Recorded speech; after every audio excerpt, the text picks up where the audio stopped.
जय श्री कृष्ण, जय श्री राम, जय गौ माता, जय राधे श्याम। आप देख रहे हैं तुलसी तपोवन यूट्यूब चैनल। और आप सब कैसे हैं? और आज हो गया है सोमवार, सावन का पहला सोमवार है। और मैं आप सबको कहना चाहूँगा 2024 के सावन का खूब आनंद ले लीजिए। इसमें बहुत योग बने, बहुत वर्षों के बाद में ऐसा सावन आरंभ हो रहा है जो सोमवार से ही शुरू हो रहा है और सोमवार को ही पूरा हो रहा है। तो इस एक महीने में 5 सोमवार और हर सोमवार के दिन मैं आपके लिए एक विशेष वीडियो भेजूंगा जिससे आप कुछ विशेष कर सकते हैं, कुछ बढ़िया कर सकते हैं। आइए अब मैं आपको चर्चा कर रहा हूँ। गौशाला जाइए, गौ माता के चरण की रज धूल लेकर के आइएगा और उससे आप नंदी को स्नान कराइए। आप पहली बार सुनेंगे, आनंद हो जाएगा। नंदी को आप स्नान कराइए। इससे घर का पितृ दोष, घर में किसी को गलत स्वप्न आता है या जन्म पत्री में किसी ने ये कह दिया है किसी का आयुष कम है, तो उसके लिए किसी वरदान से कम नहीं है। आप गौ माता के चरण की रज लेकर के आएंगे और उसको जल में घोलेंगे और उसके द्वारा आप नंदी को स्नान कराएंगे। ऐसा मैं भी करूँगा सोमवार। गुरुकुल में छोटे छोटे बच्चे रहते हैं, सभी भक्तों के निमित्त उनका प्रतिनिधि बन करके मुझे करना है। संध्या का सूर्य अस्तांचल की तरफ चला जाए तब प्राण प्रतिष्ठित मंदिर में जाइए और घर से अपने 2 दिए लेकर के जाइए।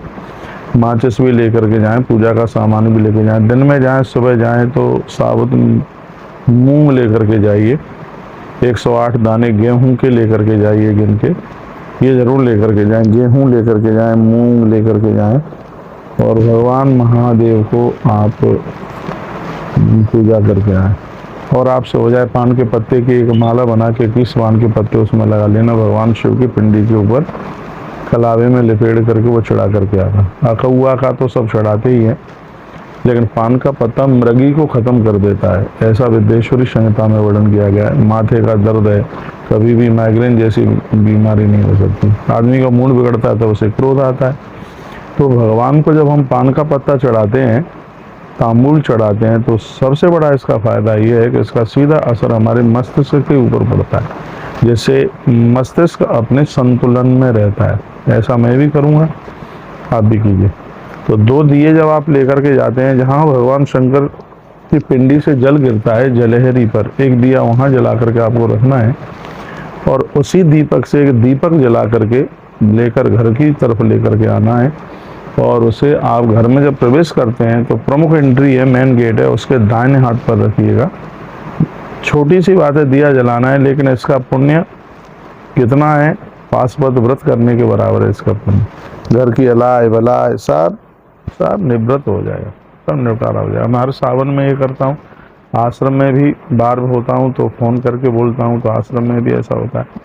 मैं जो बातें आपको बोलता हूँ उनको मैं खुद करता हूँ। और एक बात मैं और आपको कहूँगा, स्वयं भगवान नारायण कहते हैं कि भगवान की शिव पिंडी में, शिवलिंग में संपूर्ण देवता वास करते हैं और इस पूजा का फल तब मिलता है जब उसको बड़ी श्रद्धा पूर्वक किया जाता है। धेयो लिंगे यहा दृष्टि सुनाम पैशाम निदौ पूजा पंचस्वरूपेण पवित्र पंचविद ध्वजै।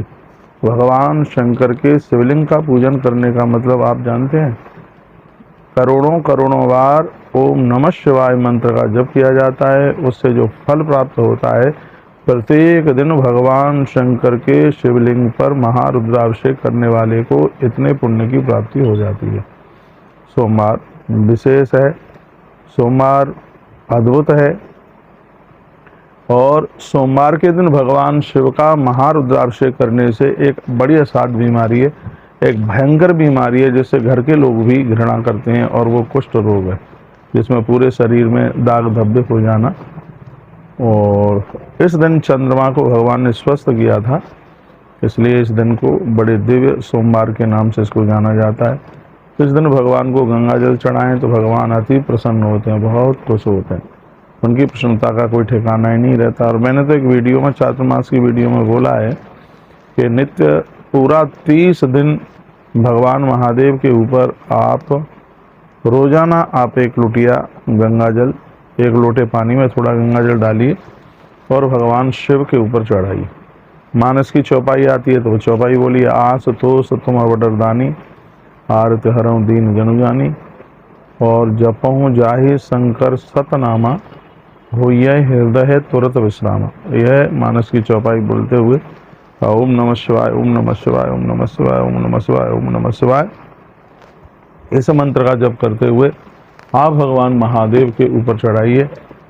बहुत आनंद हो जाएगा। पूज्यो लिंगे न संदेहा सर्वदा श्रद्धया दो जाए।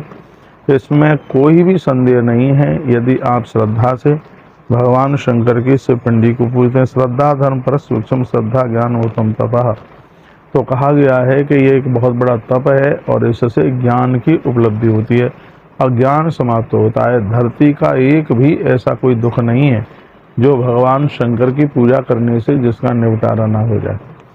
सोमवार की एक कथा, जगत प्रसिद्ध कथा, इसलिए मैं सुना नहीं रहा हूँ मैं उसको। एक कोई मामा था, उसका भांजा काशी में रहता था, तो ज्योतिषियों ने कह दिया था कि इसकी उम्र बहुत कम है। एक दिन वह अपने भांजे को व्यापार के लिए लेके गया।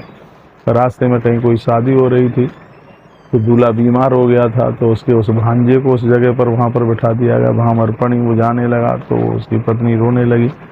तो उसने समझा, एक अंगूठी दे दी। मैं वो संक्षेप में सुना रहा हूँ, इसको देख करके तू मुझे याद करती रहना। जब वो वापस चल करके आया, मस्तिष्क टकराया ऊपर दरवाजे में, क्योंकि उसकी तो मृत्यु लिखी हुई थी।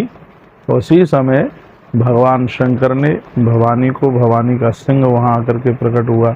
और ऐसी वो तमाम कथा आती है जो कि मैंने कई बार आपको सोमवार की कथा में डाली है, इसलिए मैं उसको और ज़्यादा विस्तार में नहीं कर रहा हूँ। लेकिन ये मैं ज़रूर कहूँगा, सोमवार का व्रत करने से जीवन की हर समस्या का समाधान होता है।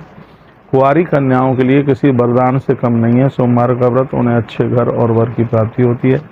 और माताएं इस व्रत को करती हैं कि उनके पति का आयुष बढ़ता है, ऐसा हम लिंग पुराण में पढ़ रहे हैं। ऐसे ग्रंथ को आप देख लीजिएगा, ये मेरे सामने रखा हुआ है, ये रखा है। इसमें से हम कुछ बातें तो ये सब याद हैं, लेकिन मैं ग्रंथ सामने इसलिए रख लेता हूँ जिससे आप भी भरोसा कर लेते हैं कि महाराज ठीक ठाक की बात ही कर रहा है। तस्माद श्रद्धयावश्यो दृष्ट श्रेष्ठ ग्रस्तु। स्वयं इसमें कार्तिकेय जी महाराज को यह कथा सुना करके कहा गया है, भगवान शंकर के शिवलिंग का पूजन करने से संपूर्ण देवता भक्त के वश में हो जाते हैं। इतनी बड़ी महिमा। आप किसी भी देवी देवता के भक्त क्यों नहीं है, भगवान आशुतोष की पूजा जरूर कीजिएगा।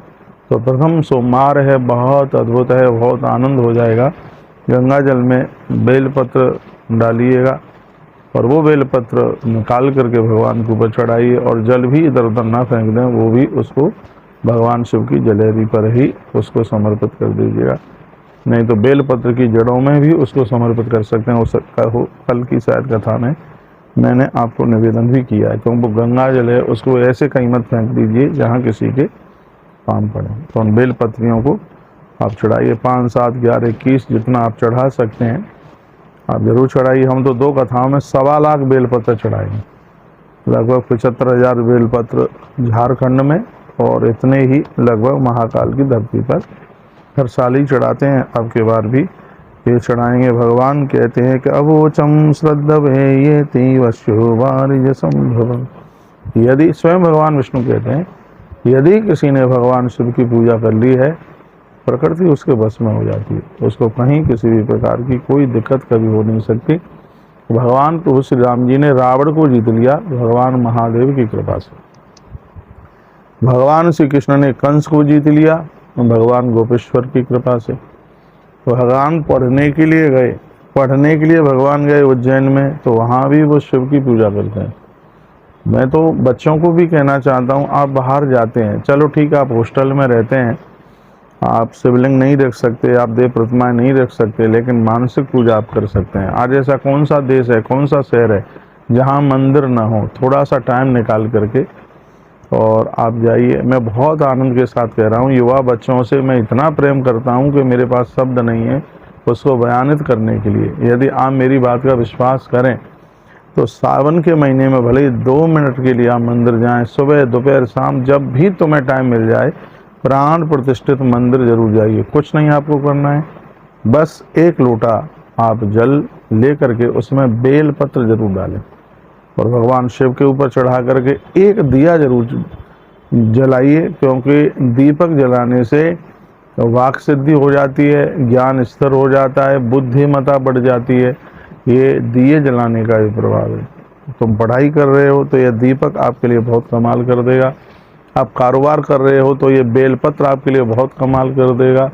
और आपकी नई नई शादी हुई है, अभी कोई संतान नहीं हुई है, तो आपने 108 गेहूं के दाने महादेव के ऊपर चढ़ा दिए हैं। इसके द्वारा घर में अच्छी औलाद, अच्छी संतान चल करके आएगी। मूंग आपने भगवान को चढ़ाई है। किसी का जादू टोना टोटका, और सबसे बड़ी बात है कि घर में स्त्रियों में कलह नहीं होता भगवान शिव के ऊपर मूंग चढ़ाने से। मेरे पास तो बड़े उपाय हैं। यदि आपके घर की कोई स्त्री रूठ करके अपने पियर बैठ गई है और कैसे भी आने का नाम नहीं ले रही है, तो एक उपाय पहली बार मैं आपको बता रहा हूँ। 2 कलश अपने घर में रखिएगा। एक उत्तर की तरफ रखिए, एक दक्षिण की तरफ रखिए। एक कलश में गेहूं भरे हुए हों और दूसरे में चावल भरे हुए हों। जो चावल भरे हुए हैं उसमें कुछ सोने का कोई अलंकार आप अंदर गाड़ दें, और जो गेहूं है उसमें आप चांदी का गाड़ दें। और रोजाना उन कलशों के पास में उस बहू का थोड़ा ध्यान कर लें जो रूठी हुई पियर बैठी है, और इसमें भगवान शिव का ध्यान होता है। दोनों कलशों में, एक में गौरा को और एक में महादेव को पूजा जाता है। और भगवान शिव की कृपा से वो घर से रूठी हुई बहू जो पियर में बैठी है वो वापस आ जाएगी। लेकिन ये जादू टोना टोटका नहीं है, ये बिल्कुल हकीकत है। ये बहुत ज़्यादा प्रभाव है। जब पूरा काम हो जावे तो सोने और चांदी का जो तुमने कुछ आभूषण जो गाढ़ा है, तो उसको निकाल करके और उसको नदी में प्रवाहित कर दिया जाता है, अन्न को, जो मछलियों के काम में आता है। और ये ऐसा करने से काम बहुत जल्दी होता है। हमने 2-4 लोगों को बताया, तो रूठी हुई बहुएं घर में चल करके आ गई और उनका घर बस गया। तो ये सोमवार की कथा में मैंने कुछ अद्भुत जानकारियां आपके पास में दी हैं, इससे आप जरूर लाभान्वित होंगे। हर हर महादेव, घर घर महादेव। आप सब प्रसन्न रहिए। भगवान महादेव की कृपा आप सबके ऊपर बरसे। बोलिए शंकर भगवान की जय।